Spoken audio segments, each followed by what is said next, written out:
nous avons imaginé que cette étoile Bellatrix et cette étoile ici qui s'appelle Rigel, eh bien, entre ces deux étoiles, nous avons imaginé le côté de la pyramide de Khéops.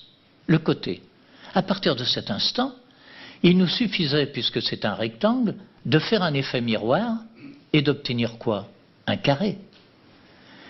Et en plus, qui plus est, passer par Zaïf. Donc ça nous donne 90 degrés absolus. Alors ici, si on met un petit toit, ce n'est pas n'importe quel toit, pour différentes raisons, mais surtout une, il fait 144 degrés. Les 144 degrés bibliques et tout, que l'on voit dans beaucoup de textes anciens.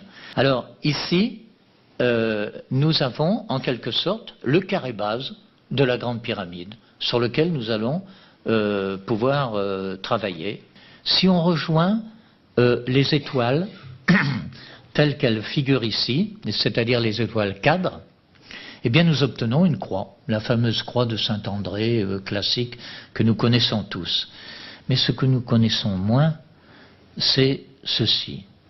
Les angles de la pyramide nous donnent, les angles de la croix, de cette fameuse croix d'Orion, nous donnent 51, 51, 14. Alors vérifié mathématiquement par des mathématiciens et autres.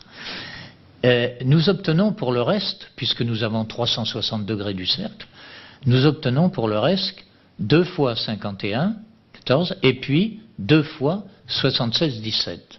Alors nous allons voir tout ce que cela représente. Faisons venir en 3D, par exemple, le module de la pyramide, qui se présente comme cela. Nous allons voir que les parties or, par exemple, se situent au niveau des apothèmes, en bas, et qu'ils font véritablement 51, 51, 51, 4 fois 51, ok? Et que les 76, eh bien, ce sont les deux du haut. Ce sont les deux qui forment le sommet de la pyramide. Il n'y en a besoin que de deux, puisque ça fait cela, n'est-ce pas? Et notre pyramide est construite avec Orion, avec une précision absolument folle.